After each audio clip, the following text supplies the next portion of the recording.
Guys, welcome back. And आज हम सीखने वाले हैं फॉरफिचर एंड री इशू। ठीक है, सो बेसिकली फॉरफिचर और इशू होता क्या है, सबसे पहले वो समझो। ठीक है, what is forfeiture of shares? Forfeiture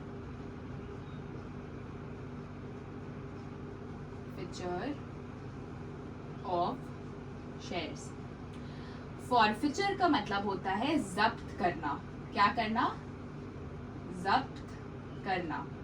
ठीक है, क्या जब्त करना? शेयर्स जब्त करना। ठीक है, अब देखो for example 1 lakh shares issue हुए थे। ठीक है, 1 lakh shares issued for ₹10 each. ठीक है, 10 रुपए का एक शेयर था, 1 लाख शेयर्स इशू किए थे। अब 1 लाख शेयर्स में नंबर ऑफ शेयर होल्डर्स ने ये 1 लाख शेयर्स को कंप्लीट करने के लिए शेयर्स लिए होंगे। ठीक है, तो इसमें से तुम्हारा एक शेयर होल्डर था राहुल। ठीक है, ये है Rahul. Out of this 1 lakh shares Rahul के पास थे 10,000 शेयर्स। ठीक है, और राहुल को इसमें पैसा देना था कुछ ऐसे: एप्लीकेशन, अलॉटमेंट और फाइनल कॉल। ठीक है, 3 इंस्टॉलमेंट में पैसे देने थे। 10 रुपए के शेयर था, एप्लीकेशन में थे तुम्हारे 2 रुपए, अलॉटमेंट में 3 रुपए, बचे हुए 5 रुपए फर्स्ट एंड फाइनल कॉल में थे। ठीक है, ये इंस्टॉलमेंट्स थे। अब राहुल क्या किया कि राहुल ने तो एप्लीकेशन के पैसे दिए। ठीक है, क्योंकि जब कंपनी आर्टिकल निकालती है तो कंपनी बोलती है कि आप हमें इतने पैसे दे देना। ठीक है, राहुल ने एप्लीकेशन के पैसे दिए, but what about allotment and final call? Allotment और फाइनल कॉल देने के टाइम पे राहुल इनसॉल्वेंट हो गया, वो पैसे नहीं दे पा रहा है, उसके पास शॉर्टेज ऑफ फंड्स हो गई। अब बेसिकली जब ये दोनों ये पैसे नहीं दे पा रहा है तो हम इसे क्या बोलते हैं? Calls in arrear. अब तक तुम यही पढ़ते आए हो। ठीक है, कि कोई भी शेयर होल्डर किसी भी इंस्टॉलमेंट का पैसा नहीं दे पा रहा है तो उसे कॉल्स इन एरियर बोलते हैं। देखो, out of 1 lakh shares 10,000 shares Rahul के पास थे। ठीक है, बट जो रिमेनिंग 90,000 शेयर्स थे, ठीक है, जो रिमेनिंग 90,000 शेयर्स थे, ठीक है, 90,000, क्योंकि 10,000 आउट ऑफ 1 लाख तो 10,000 राहुल के पास थे, तो 90,000 शेयर तुम्हारी आम जनता के पास थे। ठीक है, ऐसे बहुत से आम जनता होंगे, उनके पास है 90,000 शेयर्स। ठीक है, बेसिकली तो होता क्या है ना कि अब हुआ, कंपनी बार बार राहुल को बोल रही है कि राहुल अगर तुम हमें बचे हुए पैसे नहीं दोगे अलॉटमेंट और फाइनल कॉल के, ठीक है, तो हमें शॉर्टेज हो जाएगा फंड्स का, क्योंकि हमें 1 लाख शेयर्स इशू करने 10 रुपए में, तो हम 10 लाख रुपए कमा पाएंगे ना। 1 lakh into 10 lakh rupees company को चाहिए थी, उसने 1 लाख शेयर्स इशू कर दिए। पर जब राहुल ने सिर्फ एप्लीकेशन के 2 रुपए दिए, मतलब कि राहुल ने अपना कितना पैसा दिया? 10,000 इंटू 2, 20,000 रुपए, और बचे हुए 8,000 राहुल ने नहीं, बचे हुए 80,000 राहुल ने नहीं दिए। 3 रुपए अलॉटमेंट के तो 30,000 और 50 रुपए फाइनल कॉल के 50,000, टोटल 80,000 नहीं दिए। तो कंपनी बोलेगी कि मुझे 80,000 का लॉस हो रहा है, तो मुझे कैसे भी पैसा दो। राहुल बोल रहा है मैं कैसे दूं, मेरे पास तो खुद पैसा नहीं है। राहुल बहुत रोध हो रहा है। ठीक है, उसके बाद 14 दिन में कंपनी उसे नोटिस इशू करेगी कि राहुल तुम हमें पैसे वापस पैसे दो बचे हुए इंस्टॉलमेंट्स के, नहीं तो हम तुमको अपने शेयर होल्डर के नाम से ही हटा रहे हैं। ठीक है, हम नहीं रखेंगे तुम्हें एज अ शेयर होल्डर। ठीक है, तो राहुल बोलता है हाँ ठीक है, जाओ मुझे हटा दो। ठीक है, पर जो मैंने आपको अपने एप्लीकेशन के 10,000 इंटू 2, 20,000 रुपीज दे करके रखे हैं। 10,000 राहुल का शेयर था, उसने सब्सक्रिप्शन के टाइम पे एप्लीकेशन का पैसा दे दिया था, तो 10,000 इंटू 2, 20,000 रुपीज जो दे करके रखे वो मेरे वापस करो। अब जब आप मुझे शेयर होल्डर से हटा रहे हो तो मैंने जो पैसे दिए वो मुझे वापस दो। तो कंपनी बोलती है कि हम आपको शेयर होल्डर से हटाएंगे तो हटाएंगे, लेकिन जो आपने हमें एप्लीकेशन के पैसे दिए हम आपको वो भी वापस नहीं करेंगे। ठीक है, now this is what called as forfeiture. ठीक है, इसको ही हम बोलते हैं फॉरफिचर। हुआ क्या कि राहुल ने 2 रुपए जो देकर रखे थे कंपनी को एप्लीकेशन के, कंपनी ने वो पैसे भी जब्त कर लिए, वो शेयर के जितने भी पैसे थे, मतलब कि 10,000 इंटू 2 रुपए 20,000 थे ना, तो 20,000 कंपनी ने जब्त कर लिए। ठीक है, इसी को हम लोग बोलते हैं फॉरफिट करने शेयर्स को। बेसिकली जब कंपनी किसी शेयर होल्डर के दिए हुए पैसे को जब्त कर ले क्योंकि वो आगे के इंस्टॉलमेंट्स नहीं दे पा रहा था, उसी को हम लोग फॉरफिचर बोलते हैं। फॉरफिचर की एंट्री क्या होती है दी? बेसिकली फॉरफिचर की तुम्हारी 2 तरीके की एंट्री होती है, एक पार में और एक प्रीमियम पे। ठीक है, देखो यहाँ पे तुम 2 पॉइंट लिखोगे। क्या क्या लिखोगे? जल्दी जल्दी लिखो। ठीक है, when shares are issued at par. ठीक है, और दूसरा लिखोगे when shares are issued at premium. इसमें तुम्हें 2 एस्पेक्ट्स पढ़ने हैं। ठीक है, फॉरफिचर के केस में जब तुम एंट्री देखोगे तो तुम्हें दो एस्पेक्ट्स पढ़ने हैं, ठीक है। जब शेयर्स पार पे इशू हो रहे होंगे और जब शेयर्स प्रीमियम पे इशू हो रहे होंगे, ठीक है। तुम्हारी अगर एंट्री में जो कॉमन एंट्री बेसिकली होती है जब प्रीमियम नहीं होता है, ठीक है, तब बेसिकली होता क्या, देखो एंट्री तुम्हारी एक ही रहेगी, तुम्हें ये दोनों एस्पेक्ट्स में देखना है कि एंट्री बदलेगी कैसे। शेयर्स हमारे पार पे इशू हो रहेंगे, जैसे कि इस केस में तुम्हारा कोई भी प्रीमियम नहीं है, 1 लाख शेयर्स है जो कि 10 रुपए पे इशू हो रहा है, देयर इज नो प्रीमियम, ठीक है, सिर्फ 10 रुपए है, ठीक है। तो वहां पे तुम्हारी एक सिंपल एंट्री होगी। क्या एंट्री होती है, देखो equity share capital account debit, 2 calls in arrear account,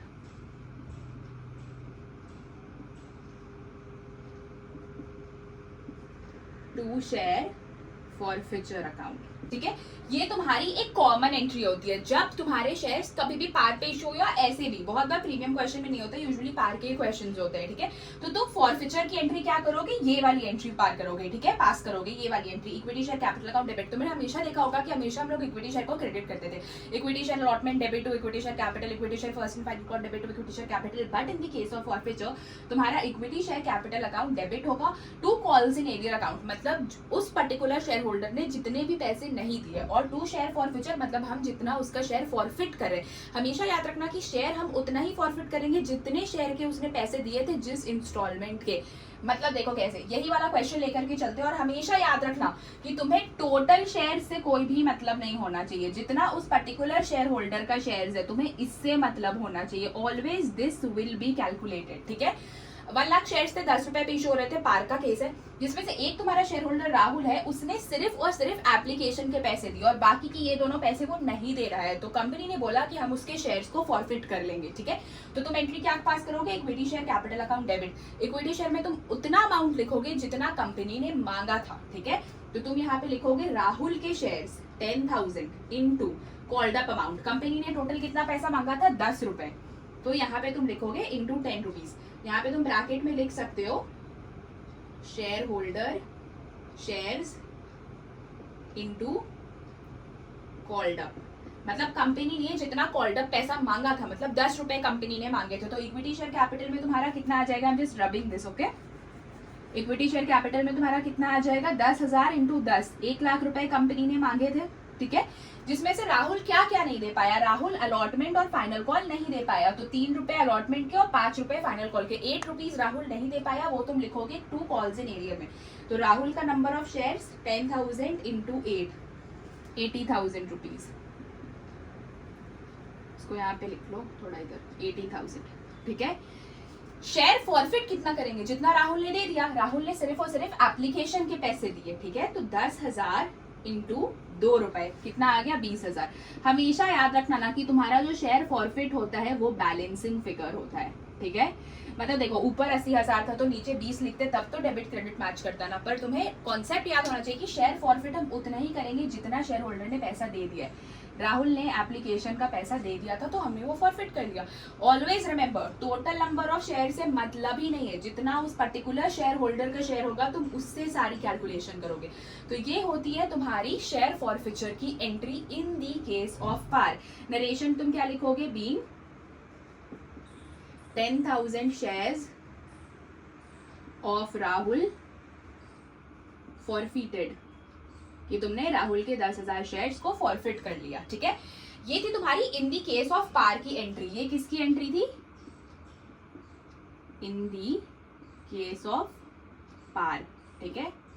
ये तुम्हारी पार के केस में एंट्री थी। बट व्हाट इफ कि तुम्हारा इस क्वेश्चन में मैं कुछ सर्टेन चेंजेस कर दूं, ठीक है। ये क्वेश्चन में तुम्हारा था शेयर इशूड ऑफ ₹10 ईच, ठीक है, एंड इसमें तुम्हारा 2 रुपए प्रीमियम का भी था, ठीक है, प्लस 2 रुपीज तुम्हारा इसमें प्रीमियम का भी था। मतलब कि अब तुम्हारा शेयर टोटल 12 रुपए में इशू हो रहा है, जिसमें से 10 रुपए तुम्हारे कैपिटल के हैं और 2 रुपए तुम्हारा प्रीमियम का है। और अगर मैं इसको ऐसे देखकर चलूं, ठीक है, इसके हम 2 केसेस सीखेंगे, ओके, इसके हम 2 केसेस सीखेंगे।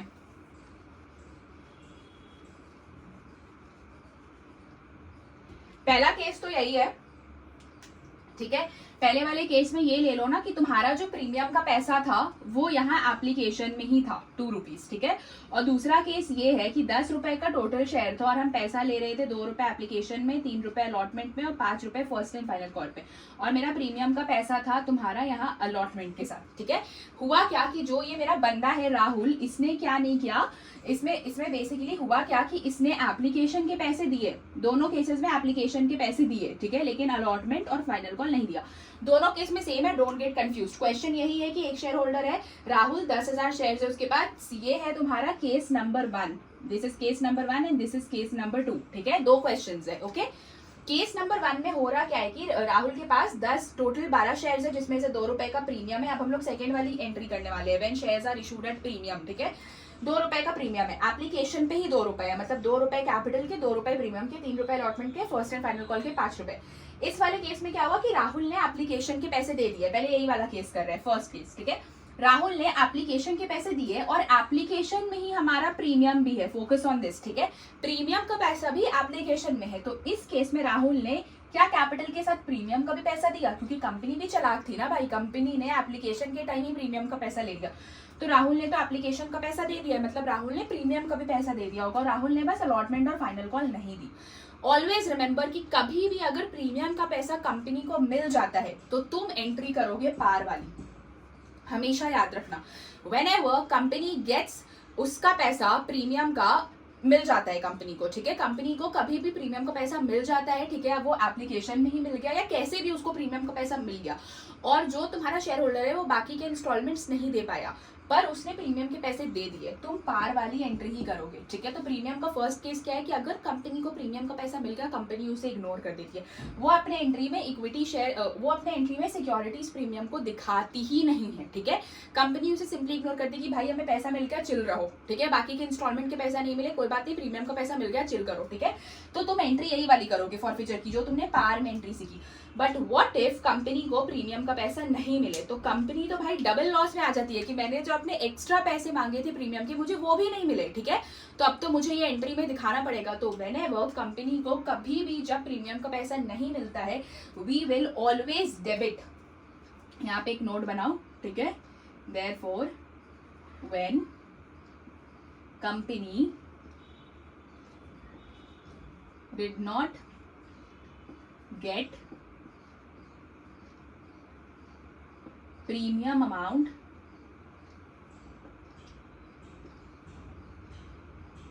securities premium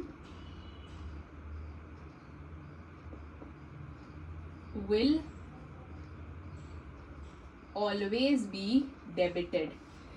कंपनी को जब भी कभी प्रीमियम का पैसा नहीं मिलेगा तो उस केस में हम सिक्योरिटीज प्रीमियम को हमेशा डेबिट करेंगे। क्या करेंगे? डेबिट करेंगे, ठीक है। अब देखो सेकंड केस क्या है। फर्स्ट केस में तो कंपनी को एप्लीकेशन के साथ ही प्रीमियम मिल गई थी, हमने पार वाली एंट्री पास कर दी। बट सेकंड केस में जब कंपनी को प्रीमियम के पैसे नहीं मिलेंगे, 10 रुपए का शेयर था, 2 रुपए उस राहुल ने एप्लीकेशन में दे दिए, लेकिन इस केस में प्रीमियम का पैसा अलॉटमेंट के साथ था, ठीक है।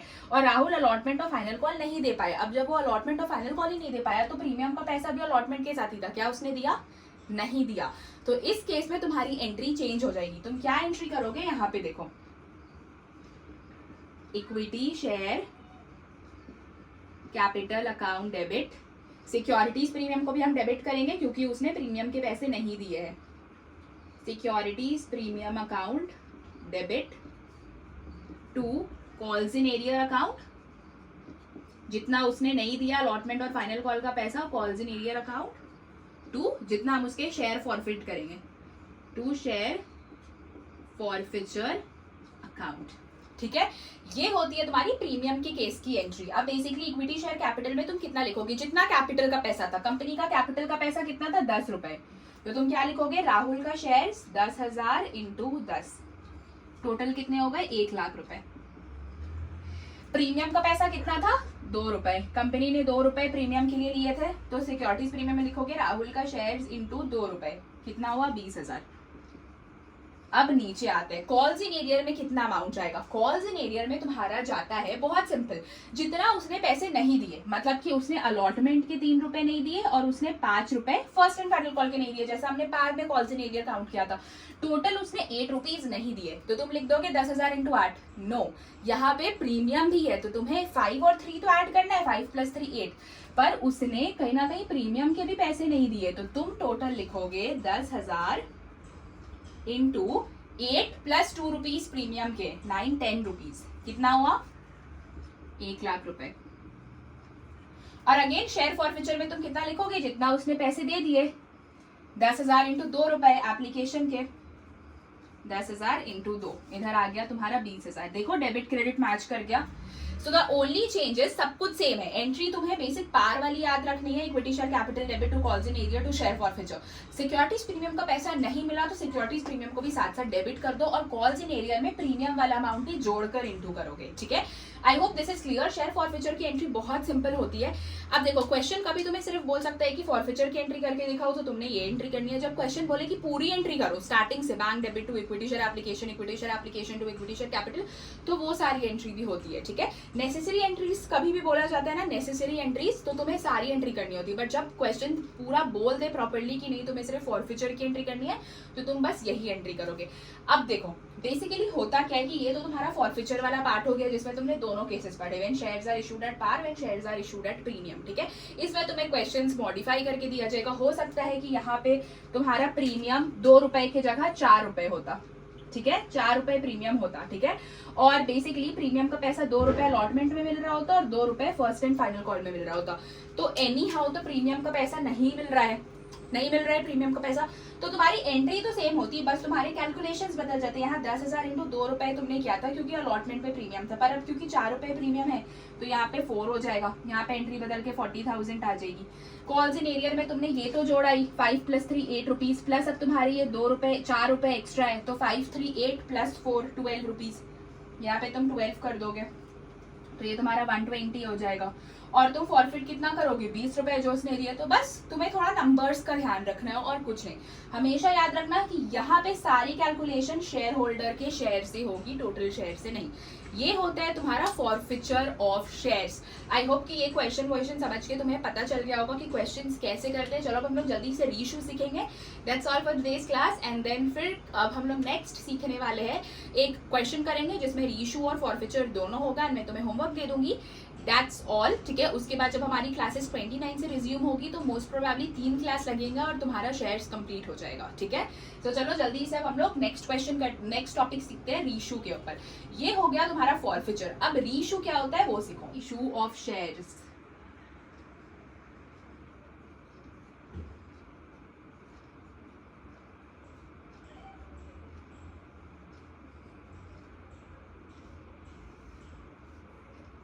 What is reissue of shares. देखो अब कंपनी ने कुछ सर्टेन नंबर ऑफ शेयर्स को जब्त किए, क्या फॉरफीट किए, ठीक है। तो कंपनी को कहीं ना कहीं लॉस हुआ। पिछले के केस में अभी तुमने सीखा ना कि राहुल बेचारे ने सिर्फ एप्लीकेशन के पैसे दिए और उसने allotment of first and final call नहीं दिया, तो कंपनी को लॉस तो हुआ। जितना पैसा कंपनी को अलॉटमेंट ऑफ फर्स्ट कॉल में नहीं मिलने के थे, कंपनी को वो लॉस हुआ, ठीक है। बेसिकली चलो देखो, ये तुम्हारा शेयर होल्डर राहुल है, ठीक है, दिस इज राहुल।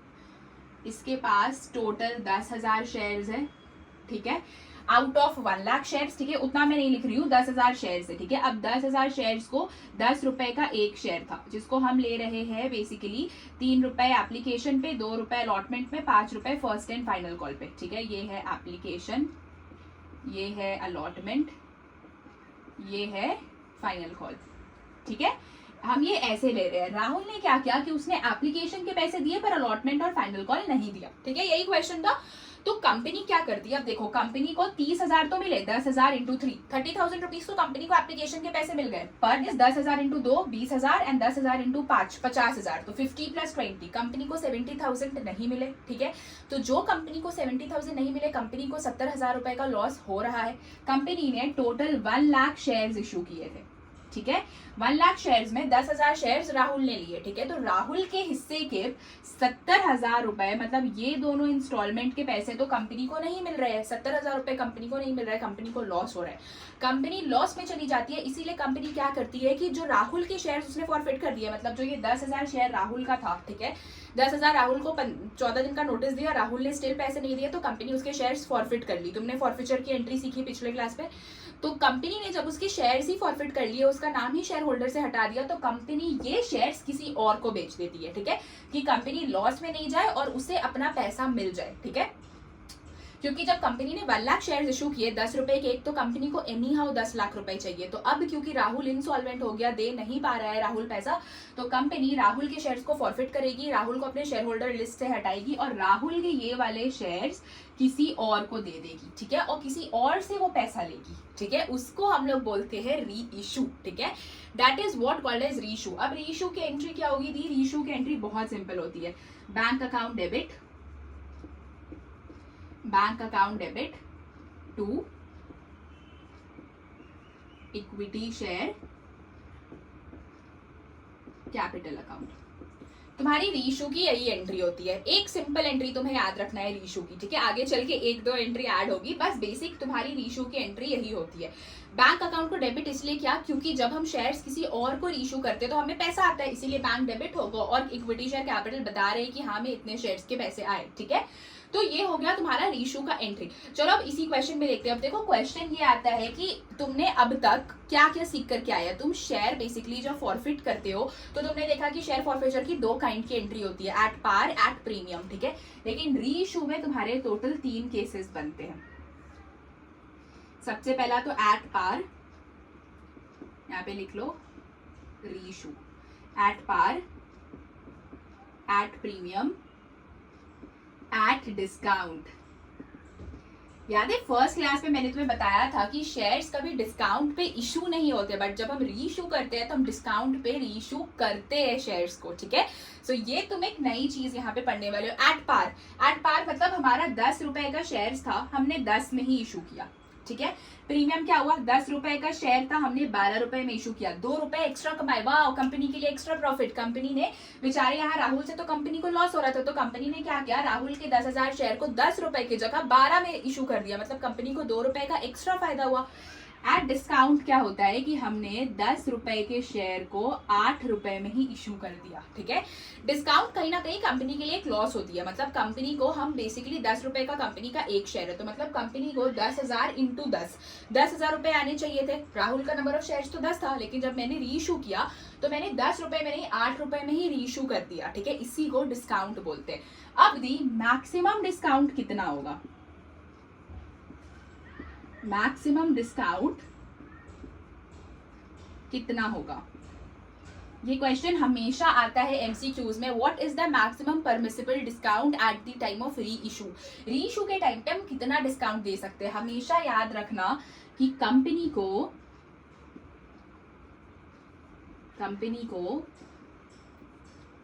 फॉरफीचर में जितना प्रॉफिट हुआ होगा, मतलब देखो जब कंपनी शेयर्स फॉरफिट करती है तो कंपनी तो राहुल के दिए हुए पैसे भी जब्त कर लेती है। मतलब इस राहुल ने 3 रुपए एप्लीकेशन के दिए थे, 30,000 रुपए उसने दिए थे, 10,000 इंटू 3। कंपनी ने जब राहुल को शेयर होल्डर लिस्ट से हटाया तो 30,000 रुपए रख लिए राहुल के, और राहुल को शेयर होल्डर से भी हटा दिया, और ये शेयर जाके बाद में किसी और को इशू कर देगी, ठीक है। तो कंपनी को कहीं ना कहीं 30,000 रुपए का प्रॉफिट हुआ। तो हमेशा याद रखना कि मैक्सिमम डिस्काउंट कंपनी उतना ही दे पाएगी जितना कंपनी को फॉरफिट करके प्रॉफिट हुआ है। जैसे कि 10,000 का राहुल का शेयर्स है, 10 रुपए का एक, ठीक है।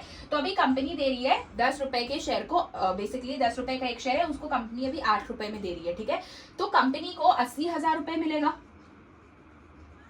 ठीक है, 80,000 मिलेगा। और कंपनी ने फायदा कितना किया था? 10,000 इंटू 3। यहाँ पे अगर कंपनी ने राहुल से कितने पैसे कमाए थे? 10,000 इंटू 3, ठीक है, 30,000 कमाए थे राहुल से, ठीक है। तो कहीं ना कहीं कंपनी अभी भी प्रॉफिट में ही चल रही है, ठीक है। कंपनी को अगर 80,000 भी मिल रहा है नो प्रॉब्लम, ठीक है। अब बेसिकली होता क्या है देखो तो कंपनी के पास राहुल के 10,000 शेयर्स थे, ठीक है। अब 10,000 शेयर्स है राहुल के, तो कंपनी 10,000 वाले शेयर्स को सिंपल 10 रुपए में बेचेगी तो कंपनी को 1 लाख आने चाहिए थे, ठीक है। पर कंपनी अभी उसे बेच दे रही है 8 ही रुपए में, ठीक है। तो कंपनी को 80,000 आ रहे हैं, ठीक है। 20,000 रुपए का कंपनी को लॉस हुआ, पर अल्टीमेटली कंपनी ने राहुल से 10,000 इंटू 3 30,000 भी तो अर्न किए। तो यहाँ पे तो कंपनी को 20,000 का ही लॉस हो रहा है, मतलब अल्टीमेटली अभी भी कंपनी 10,000 के प्रॉफिट में है। तो कंपनी 8 रुपए में इशू कर सकती है, ठीक है। कंपनी 10,000 इंटू 9 रुपए में इशू कर रही है, कंपनी 90,000 कमा रही है। राहुल से उसने 30,000 कमाए थे एक्स्ट्रा, ठीक है। तो अभी भी कंपनी के पास कहीं ना कहीं प्रॉफिट है। कंपनी बेसिकली 10,000 वाले शेयर्स को 7 रुपए में इशू कर रही है, 70,000 कंपनी कमा रही है, ठीक है। कंपनी को कमाना कितना था, 10,000 इंटू 10 1 लाख रुपए। अभी कंपनी कमा रही है 10,000 इंटू 60 70,000 रुपए। 30,000 का कंपनी को लॉस हो रहा है, पर कंपनी ने 30,000 तो कमाया राहुल से, ठीक है।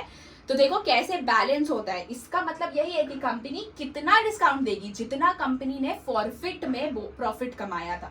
ये तो कंपनी के लिए 30,000 प्रॉफिट ही हुआ, ठीक है। तो अब देखो अगर कंपनी 7 रुपए में भी डिस्काउंट में भी शेयर्स इशू कर रही है तो 1 लाख माइनस 70,000 30,000 का लॉस होता है, पर कंपनी 30,000 प्रॉफिट भी तो कमाई, तो इतना तक कंपनी रीइशू कर सकती है। बट व्हाट इफ कंपनी ने 10,000 के शेयर को 6 रुपीज में इशू कर दिया, तो कंपनी कितना कमा रही है, 60,000। ये पॉसिबल नहीं होगा, ठीक है। कैसे पॉसिबल होगा, कंपनी का एक शेयर था 10 रुपए का, ठीक है। 1 लाख आने चाहिए थे, कंपनी ने उसे 6 रुपए में इशू किया, तो 60,000 होता है, ठीक है।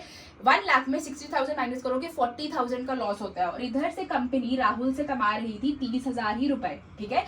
तो हमेशा याद रखना कि जितना कंपनी अपने शेयर होल्डर के फॉरफिटेड शेयर से प्रॉफिट कमाएगी वो उतना ही मैक्सिमम डिस्काउंट दे पाएगी। तो ये क्वेश्चन 1 मार्कर एमसीक्यू में पूछता है, और 2-3 एमसीक्यूज इससे आते हैं। तो आज मैंने तुम्हारे 2-3 मार्क्स समझा दिए तुम्हें ये कॉन्सेप्ट क्लियर करके कि कंपनी को जितना शेयर फॉरफिट हुआ, हमेशा याद रखना कि जैसे कि फॉर एग्जाम्पल 10,000 का शेयर है, 3 रुपए उसने एप्लीकेशन में मांगे थे, तो 10 रुपए का एक शेयर है, 10 में से जितना शेयर का पैसा उसने फॉरफिट किया, एप्लीकेशन का पैसा कितना था, 3 रुपए, ठीक है। तो 10 में से 3 माइनस कर दो, लास्ट डिस्काउंट कंपनी दे पाएगी 7 रुपए का ही, 6 का कभी नहीं दे पाएगी। अगर यहाँ एप्लीकेशन का पैसा 4 रुपए होता तो 10 में से 4 माइनस कर दो, 6 रुपए, मतलब कंपनी का लास्ट परमिसिबल डिस्काउंट होगा 6 रुपए का। आई होप ये सिंपल वाला फॉर्मेट तुम्हें समझ आ गया होगा। तो इसी को रीइशू बोलते हैं।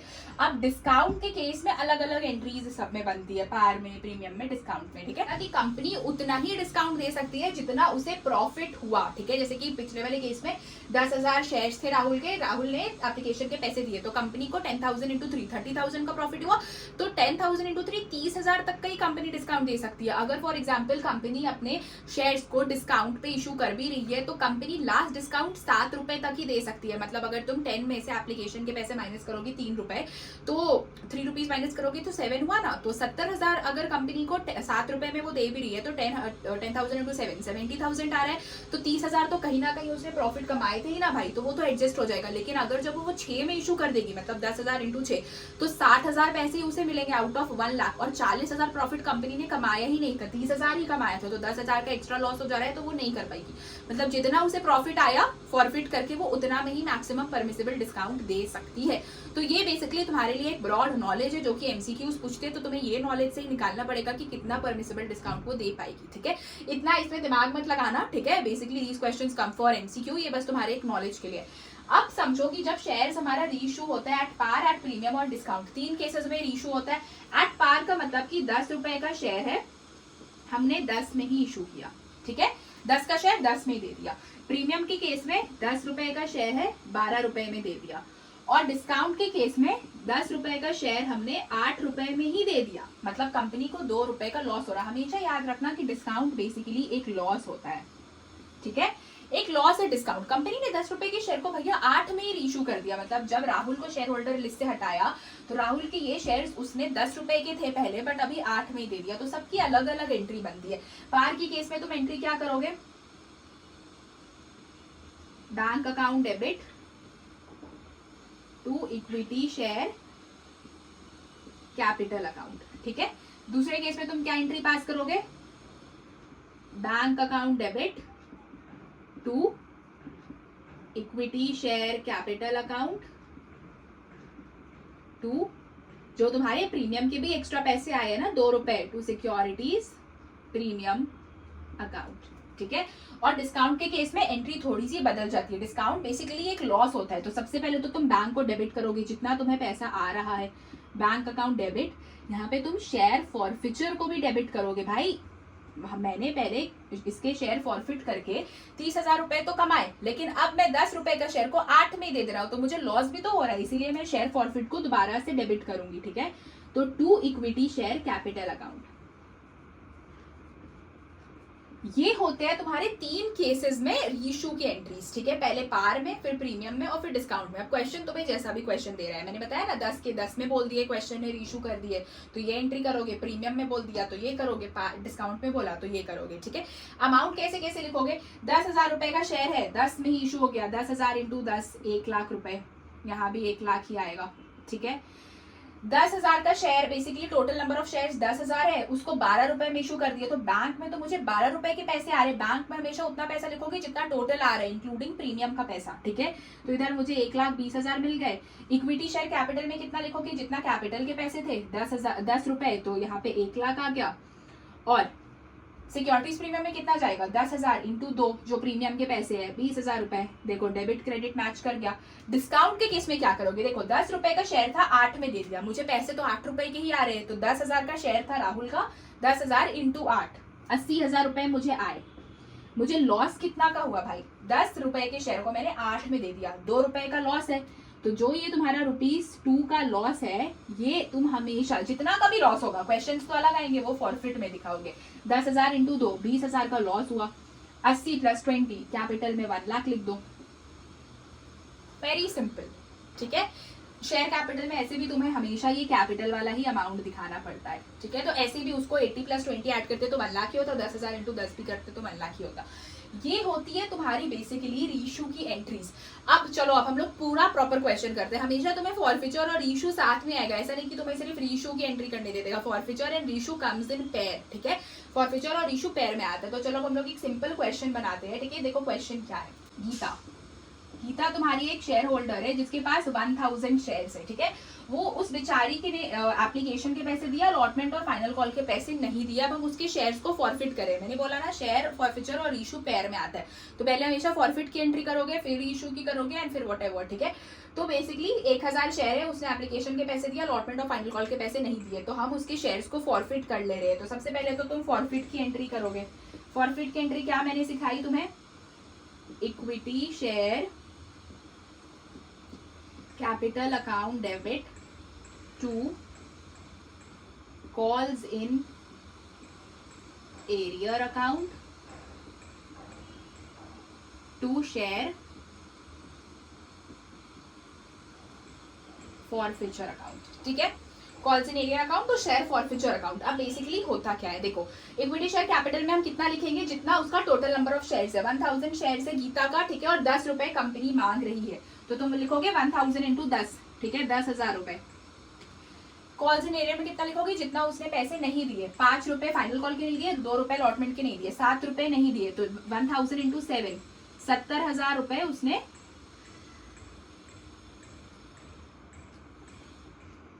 7,000 रुपए उसने नहीं दिए। 1000 इंटू 7। ठीक है, फॉरफिट कितना करोगे, जितना उस बेचारी ने दे दिए। 3 रुपए एप्लीकेशन की दे दिए, तो 1000 इंटू 3, 3000 रुपीज उसने एप्लीकेशन की दे दी। ये तुम्हारी फॉरफिचर की एंट्री हो गई। अब इसी केस में कंपनी उसके शेयर्स को इशू दोबारा से रीइशू कर रही है। ठीक है, फर्स्ट ऑफ ऑल फॉरफिट कर लिया, अब रीइशू कर रही है। रीइशू तीनों केसेस में कर रही है, पार में भी, प्रीमियम में भी और डिस्काउंट में भी। केस यही रहने देते। सबसे पहले उसके 10 रुपए के शेयर को पार में कंपनी ने इशू किया। ठीक है, जब कंपनी ने उसके 10 रुपए के शेयर को पार में इशू किया, तो हम अपनी यहाँ की बाद एंट्री में यहाँ कर रही हूँ। ठीक है, सेकेंड एंट्री, जब पार में कंपनी ने इशू किया, 10 रुपए के शेयर 10 में ही कर दिए, तो एंट्री क्या होगी, bank account debit to equity share capital account. 1000 रुपए के उसके शेयर्स थे टोटल। ठीक है, सॉरी, टोटल उसके 1000 शेयर्स थे, 10 रुपए के 10 में ही रीइशू कर दिए, 10,000 मिल गए उसे। ठीक है, नाउ ये था तुम्हारा पार का एंट्री। ठीक है, व्हाट इफ अगर कंपनी बोल रही है कि 10 रुपए के जो उसके टोटल शेयर्स थे, 10 रुपए के 10 के हमने 12 में इशू कर दिए, प्रीमियम पे इशू कर रहे हैं, तो फिर तुम एंट्री क्या पास करोगे, bank account debit to equity share capital account to securities premium account. ठीक है, टोटल तुम्हारे 1000 शेयर्स है गीता के। बैंक में उसे कितना पैसा आ रहा है, मैंने हमेशा बोला कि अगर प्रीमियम पे शो हो रहा है तो ये 12 रुपए से इंटू करोगे। ठीक है, यहाँ लिखोगे 12,000। कैपिटल में कितना, जितना कैपिटल का पैसा था 10 रुपए, तो बेसिकली 1000 इंटू 10,000, और सिक्योरिटीज प्रीमियम के 2 रुपए है तो इधर 2000। डेबिट क्रेडिट मैच कर गया, ये हो गया तुम्हारा प्रीमियम का entry, premium. Now comes the final game changer, discount. 10 रुपए के गीता के शेयर को हमने 8 रुपए में ही दोबारा रीइश्यू कर दिया, तो सबसे पहली एंट्री क्या पास करोगे, bank account debit. Bank account debit, हमें लॉस हो रहा है कभी भी जब 10 रुपए का जितना का भी शेयर है उससे कम में रीइश्यू हो रहा है, वहां पे तुम्हें शेयर फॉरफीचर डेबिट करना है। Share forfeiture account debit to equity share capital account. Bank में कितना लिखोगे, 10 का शेयर 8 में ही बेच रहे हैं, 8 रुपए का पैसा आ रहा है, 1000 जितना गीता का शेयर है इंटू 8, 8000 आया। लॉस कितना का हुआ, 2 रुपए का, 1000 इंटू 2, जितना हम फॉरफिट कर रहे हैं 2000। मेरा कैपिटल टोटल कितना था, 1000 इंटू 10, टोटल तो 10 रुपए थे ना भाई, तो इधर 10,000 आ गया। ये होता है तुम्हारा ऐसे यू डू रीइश्यू की एंट्री। अब हमेशा याद रखना गाइस कि कभी भी जब भी तुम फॉरफिट कर रहे हो, ठीक है, मैं यहाँ से ये रब कर रही हूँ,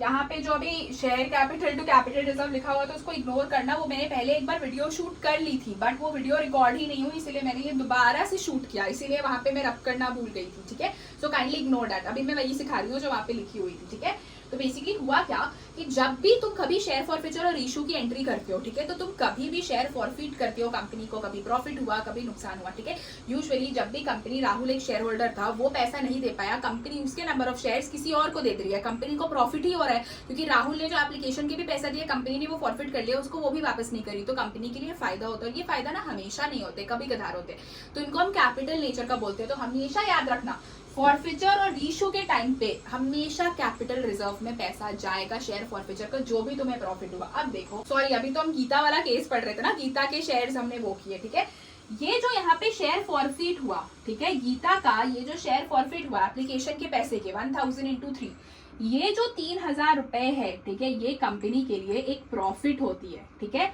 और ये प्रॉफिट हमेशा नहीं होते, कभी कभार होते हैं, उसको हम कैपिटल नेचर का बोलते हैं। तो हमेशा याद रखना, कंपनी किसी भी शेयर होल्डर का जो भी शेयर फॉरफिट करती है, वो फॉरफिटेड शेयर्स हमेशा कैपिटल रिजर्व में ट्रांसफर होता है। तो हमेशा शेयर फॉरफिचर और रीइश्यू की एंट्री करने के बाद तुम एक और एंट्री करोगे और उसको हम लोग बोलते हैं कैपिटल रिजर्व की एंट्री, जिसमें तुम लिखोगे share forfeiture account debit to capital reserve. अब तुम कैपिटल रिजर्व में अमाउंट कितना लिखोगे, ठीक है, हमेशा याद रखना। इक्विटी, यहाँ से तुम्हें फर्स्ट फॉरफीचर वाली एंट्री से अमाउंट देखना है। ठीक है, ये तुमने पहली फॉरफीचर वाली एंट्री की थी, ठीक है, कि उसके 1000 शेयर्स को हमने फॉरफिट किया गीता के, तो शेयर फॉरफीचर में 3000 रुपए है। तुम्हें हमेशा फॉरफीचर वाली एंट्री और रीइश्यू वाली एंट्री टैली करनी होगी। ठीक है, शेयर फॉरफीचर में 3000 हमें प्रॉफिट के आए हैं। अब हुआ क्या कि जब रीइश्यू का टाइम आया तो गीता के 1000 शेयर को हमने 10 रुपए में इशू कर दिया, 10 का शेयर था 10 में इशू कर दिया, इधर कोई भी तुम्हारा शेयर फॉरफीचर नहीं है, तो ये 3000 जो है वो तुम्हारा सिंपल यहाँ 3000 लिखा जाएगा।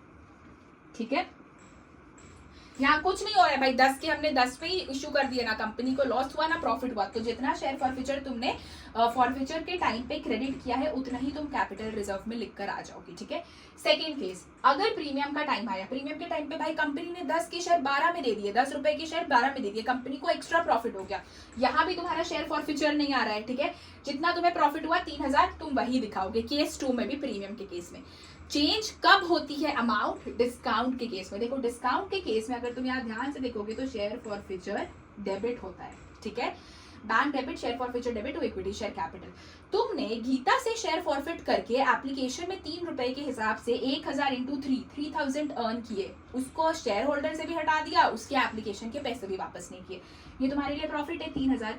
लेकिन अब जब तुमने डिस्काउंट में शेयर्स को दोबारा रीइश्यू कर दिया, गीता के शेयर्स को दोबारा से रीइश्यू कर दिया, वो भी सिर्फ 8 रुपए में, तो तुम्हें 2 रुपए का घाटा तो हुआ ना। यहाँ पे देखो 2000 रुपए का तुम्हें लॉस हो रहा है।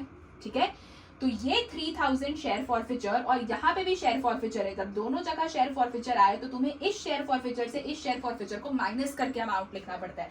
3000 माइनस 2000, यहाँ पे तुम्हारा सिर्फ 1000 रिफ्लेक्ट होगा कैपिटल रिजर्व में, क्योंकि 3000 तो तुमने प्रॉफिट कमाए थे, लेकिन बाद में इशू के टाइम पे तुमने 10 का शेयर 8 में ही दे दिया, ठीक है, तो तुम्हें 2 रुपए के लॉस भी हुए, तो ये 2000 तुम्हारा यहाँ से डिडक्ट हो जाएगा। 3000 माइनस 2000, याद रखना कि इधर शेयर फॉरफिचर है और डिस्काउंट के टाइम पे भी शेयर फॉरफिचर है, तो तुम्हें माइनस करके लिखना है, वो तुम्हें डिडक्ट कर लेना है। तो 3000 में से 2000 गया, तुम्हारा कैपिटल रिजर्व में 1000 गया, मतलब अब तुम्हें 1000 का फायदा हो रहा है। जो तुमने इनिशियली गीता के शेयर फॉरफिट करके 3000 प्रॉफिट कमाए, पर जब तुमने बाद में इशू किया तो 10 का तुमने 8 में ही इशू कर दिया, 2 रुपए का तुमने लॉस लिया, तो 1000 इंटू 2 यहाँ पे तुमने किया था ना, 1000 इंटू 2, तो ये 2000 आया था। तो अब इस 3000 से तुम इस 2000 को माइनस कर दोगे और तुम वहां पे 1000 लिखोगे। यहाँ एंट्री में बस चेंज नंबर्स में आएगा डिस्काउंट के टाइम पे। पार और प्रीमियम के टाइम पे तुमने देखा जितना यहाँ शेयर फॉरफिचर है 3000 उतना ही लिखेंगे, क्योंकि ऊपर कहीं पे भी शेयर फॉरफिचर नहीं आ रहा है। यहाँ एंट्री में शेयर फॉरफिचर आ रहा है, bank debit to equity share capital, bank debit to equity share capital to securities premium, कुछ नहीं आ रहा है। तो जितना फॉरफिट की एंट्री के टाइम पे शेयर फॉरफिचर में अमाउंट है उतना कैपिटल रिजर्व में लिख देना, बट डिस्काउंट के टाइम पे शेयर फॉरफिचर डेबिट होता है, तो तुम्हें हमेशा फॉरफिचर वाली शेयर फॉरफिचर की अमाउंट और ये डेबिटेड अमाउंट को माइनस करके वहां अमाउंट लिखना है।